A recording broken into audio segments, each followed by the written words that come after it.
Hello friends, આજે હું તમારા માટે ખાટા મીઠા અને ચટપટા એવા પાત્રાની રેસિપી લઈને આવી છું. તો હું છું દિવ્યા ફૂડ કિચનમાં તમારું સ્વાગત છે.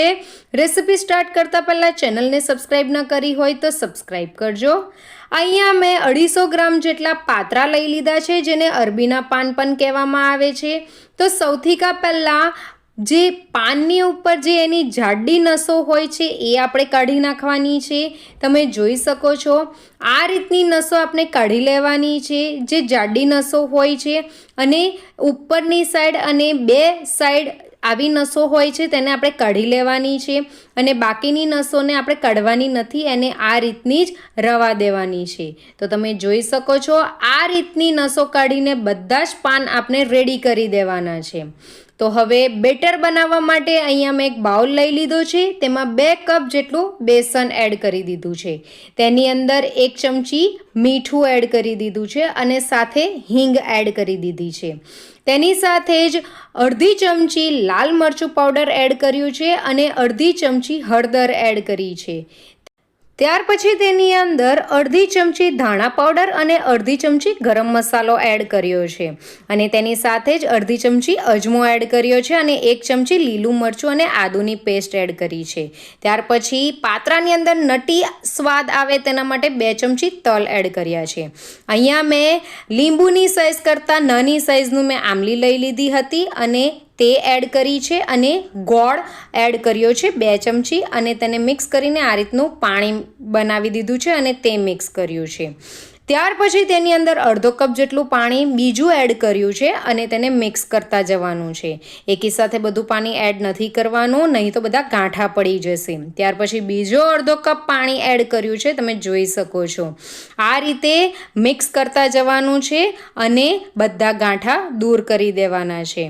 તો તેને ફ્લફી અને તેની અંદર હવાના કણ ભરાય તેના માટે આપણે તેને 1 થી 2 મિનિટ સુધી ફેંટવાનું છે. ત્યાર પછી તેની અંદર 1 ચમચી ગરમ તેલ એડ કર્યું છે. ગરમ તેલ એડ કરવાથી આપણા પાત્રા ક્રિસ્પી રેડી થશે. તમે જોઈ શકો છો આ રીતનું ટેક્સચર હોવું જોઈએ બેટરનું. તો અહીંયા મેં પાત્રા લઈ લીધા છે. તો ટ્રાયેંગલ સાઇઝમાં આપણે એને પાત્રાને મૂકવાના છે અને તેને આ રીતે તેની ઉપર બેટર લગાવી દેવાનું છે. તમે જોઈ શકો છો આ રીતનું એક પાત્રા પર બેટર લગાવાઈ જાય ત્યાર પછી બીજું પાન આપણે લેવાનું છે. બીજું પાન આપણે જે પહેલું પાત્રું મૂક્યું હતું તેના કરતાં ઊંધી સાઈડનું પાત્રું મૂકવાનું છે અને તેની ઉપર પણ આ જ રીતે બેટર લગાવી દેવાનું છે.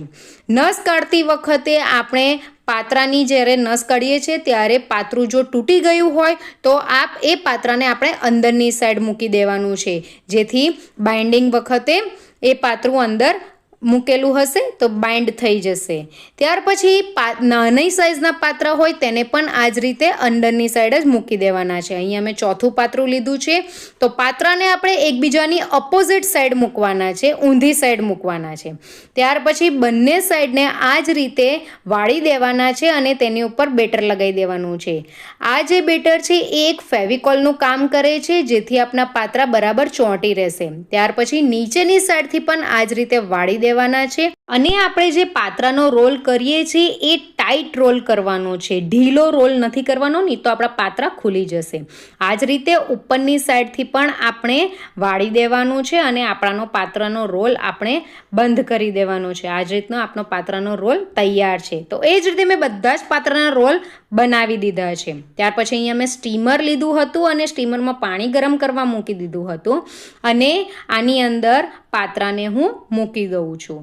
તો પાત્રાને આપણે 15 થી 20 મિનિટ માટે જ કૂક કરવાના છે, જેથી આપણા પાત્રા ખૂબ જ ઇઝીલી કૂક થઈ જશે. તમે જોઈ શકો છો.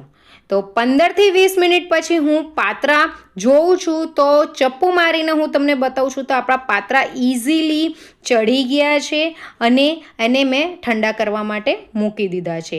પાત્રાને કટ એકદમ ઠંડા થઈ જાય પછી જ કરવાના છે, નહીં તો આપણા પાત્રા ખુલી જશે. તો અહીંયા પાત્રા ઠંડા થઈ ગયા છે. તો તમે એને તમારી સાઇઝ પ્રમાણે જાડી કે પતલી સાઇઝમાં એને કટ કરી શકો છો. તમે જોઈ શકો છો ઇઝીલી આપણે પાત્રાને કટ કરી શકીએ છીએ. તો અહીંયા હું તમને બતાવું છું કે આપણા પાત્રાનો જે અંદરના જે લેયર્સ છે ખૂબ જ સારા એવા દેખાઈ રહ્યા છે. તો મેં બધા જ પાત્રા આ રીતે કટ કરી દીધા છે. તો હવે પાત્રામાં આપણે વઘાર કરવાનો છે. તો અહીંયા મેં એક પેન લઈ લીધી છે, તેની અંદર 3 ટેબલ સ્પૂન જેટલું તેલ એડ કરી દીધું છે. તેલ ગરમ થઈ જાય એટલે તેની અંદર 1 ચમચી રાઈ એડ કરી દીધી છે અને 2 ચમચી તલ એડ કરી દીધા છે. તલનો ટેસ્ટ વઘારમાં ખૂબ જ સારો આવે છે એટલે વધારે એડ કર્યા છે. ત્યાર પછી તેની અંદર ઝીણા સમારેલા મરચાં એડ કર્યા છે. ત્યાર પછી તેની અંદર અડધો કપ જેટલું પાણી એડ કર્યું છે અને અડધી ચમચી જેટલી હળદર એડ કરી છે. હળદર એડ કરવાથી પાત્રાનો કલર ખૂબ જ સારો આવે છે. આ બધાને આપણે 1 મિનિટ માટે કૂક કરવાનું છે અને પાણીમાં બોઇલ આવી જાય એટલે આપણે જે પાત્રા કટ કર્યા હતા તે એની અંદર એડ કરવાના છે. પાત્રા બધા જ પાણીને ચૂસી લેશે અને આપણા પાત્રા એકદમ જ સોફ્ટ બનીને રેડી થશે. તો તમે જોઈ શકો છો કે અહીંયા મેં બધા જ પાત્રા એડ કરી દીધા છે અને તેને મિક્સ કરી દીધા છે. હળવે હાથે જ મિક્સ કરવાના, નહીં તો આપણા પાત્રા ખુલી જશે. ત્યાર પછી તેની અંદર ધાણાથી તેને ગાર્નિશ કર્યા છે. તો અહીંયા મેં સર્વિંગ પ્લેટમાં પાત્રાને લઈ લીધા છે. તેને તમે ચટણીની સાથે, સોસ સાથે સર્વ કરી શકો છો.